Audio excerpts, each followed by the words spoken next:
तो उसने कहा कि मैं ये मस्जिद बनाने लगा हूँ, इस मस्जिद के बनाने में कोई शख्स शरीक नहीं होगा। और देखा जाके देखो कि मस्जिद के ऊपर किसका नाम लिखा हुआ है कि फरिश्ते ने उसका नाम मिटाकर एक औरत का नाम लिख दिया है। अस्सलामु अलैकुम वरहमतुल्लाहि वबरकातुहू। नाज़रीन इकराम, ये वाक़या, ये किस्सा जो मैं आपको बयान करने लगा हूँ, ये सऊदी अरब के एक बहुत बड़े दाई हैं, उन्होंने बयान किया और इसको मैंने अपनी किताब के अंदर भी इसका ज़िक्र किया है, इसको नकल किया है। और वो कुछ इस तरह है कि एक बादशाह ने मस्जिद बनाने का इरादा किया। और एक इंसान की फितरत है, आदमी ये चाहता है कि अगर मैं कोई खैर का काम करूं, नेक काम करूं, मस्जिद बनाऊं, मदरसा बनाऊं, हॉस्पिटल बनाऊं, तो मेरा ज़ाती इसके ऊपर पैसा लगे। हाँ जी। तो बादशाह ने एक आर्डर जारी किया और उसने कहा कि मैं ये मस्जिद बनाने लगा हूँ, इस मस्जिद के बनाने में कोई शख्स शरीक नहीं होगा। और फिर ये ऐलान करने के बाद उसने हुक्म दिया, मस्जिद की तामीर शुरू हो गई। लजी हुआ यूँ कि एक दिन मस्जिद बन गई, अल्हम्दुलिल्लाह। मस्जिद तैयार हुई तो उसने कहा, लिखो इस मस्जिद के ऊपर मेरा नाम लिखो। और फिर वो रात या अगली रात या उसके बाद उसको ख्वाब आता है और उसने ख्वाब देखा कि एक फरिश्ता आसमान से नाज़िल हुआ और उसने बादशाह का नाम मिटाकर उस पर एक औरत का नाम लिख दिया। बादशाह जब नींद से बेदार हुआ, खासा परेशान था। उसे अपने एक सिपाही को भेजा और देखा जाके देखो कि मस्जिद के ऊपर किसका नाम लिखा हुआ है। वो गए और वापस आके इतला दी कि जनाब, मस्जिद के ऊपर आपका नाम है, आपका नाम लिखा हुआ है। उसने अपने हाशिया को बुला दिया। उसने कहा कि मैंने इस तरह का ख्वाब देखा है। उन्होंने कहा, बादशाह सलामत, ये बेमकसद किस्म का ख्वाब है जी, आप इसके बारे में फिक्रमंद होने की क्या ज़रूरत है। लो जी नाज़रीन इकराम, जो वाक़या मुझको बयान किया गया है या जो मैंने सुना है वो यही है कि उसको फिर दोबारा ख्वाब आया कि फरिश्ते ने उसका नाम मिटाकर एक औरत का नाम लिख दिया है। उसने फिर सिपाहियों को भेजा कि तहकीक करें कि मेरा नाम मौजूद है या नहीं। लो जी, उसको बताया गया कि जनाब आप ही का नाम मौजूद है। बादशाह को तज्जब भी आया, गुस्सा भी आया।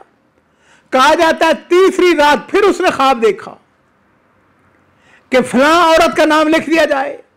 अब तो औरत का नाम भी बादशाह को याद हो चुका था। लो जी, उसने हुक्म दिया कि फलां नाम की औरत जो है उसको बुलाया जाए। तलाश शुरू हो गई। औरत आई, बूढ़ी, कमजोर, गरीब, फकीर औरत। बादशाह को देखा, थर थर कांपने लगी। बादशाह ने पूछा कि ये बताओ कि तुमने मस्जिद के बनाने में कोई मदद की है या तावन किया है, ये जो मस्जिद बनाई हो। औरत कहने लगी, बादशाह सलामत, मैं एक फकीर, गरीब, कमजोर, बूढ़ी औरत हूं और मुझे ये इतना मिल चुकी थी, मैं ये सुन चुकी थी कि आपने मस्जिद बनाने में किसी किस्म का तावन लेने से मना कर रखा है। मुझे गरीब फकीर की क्या मजाल कि मैं आपकी हुक्मदूली करूं। बादशाह ने कहा कि मैं तुम्हें कसम देकर पूछता हूं, तुम्हें अल्लाह की कसम, क्या तुमने मस्जिद बनाने में किसी किस्म का कोई तावन किया है। कहने लगी, अल्लाह की कसम, मैंने मस्जिद बनाने में किसी के साथ कोई तावन नहीं किया सिवाय इसके। यहां पे आके वो रुक गई। बादशाह कहने लगा, हाँ बताओ सिवाय इसके क्या। कहने लगी, असल में बादशाह सलामत, हुआ यूं कि मैं एक दफा मस्जिद के करीब से गुजर रही थी, तो मैं मस्जिद उस वक्त बन रही थी। मैंने देखा कि मस्जिद के लकड़ियां और दीगर सामान ढोने वाला जानवर रस्सी के साथ बंधा हुआ था और उसके करीब ही पानी का बर्तन रखा हुआ था।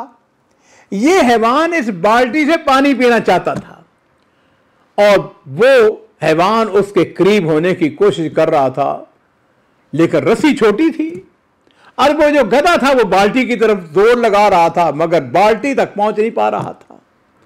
लेकिन नजर आ रहा था कि उसको शदीद प्यास लगी है।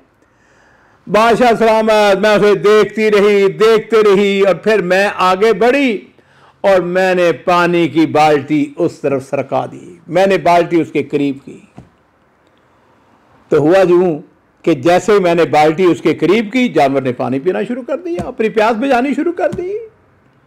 बादशाह सलामत अल्लाह की कसम मैंने इस सिर्फ और सिर्फ यही काम किया है, इससे ज़्यादा कुछ नहीं किया है।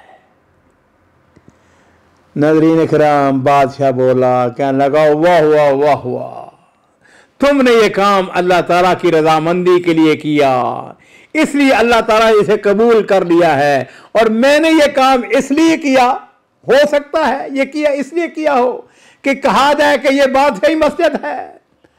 अल्लाह ताला ने इसे कबूल नहीं किया और बादशाह ने हुक्म दिया कि मस्जिद पर इस औरत का नाम लिख दिया जाए। इन्नमल आमालु बिन्नियात। नाज़रीन इकराम, अपने आप से भी कहूँगा, आपसे भी कहूँगा, हर नेक काम के लिए, हर अच्छे काम के लिए नीयत उसको दुरुस्त कर लें। इसलिए कि मेरे माँ बाप कुर्बान हो, नबी करीम सल्लल्लाहु अलैहि वसल्लम की ये जो हदीस है बड़ी अहम हदीस है। अपनी नीयत की इस्लाह कीजिए।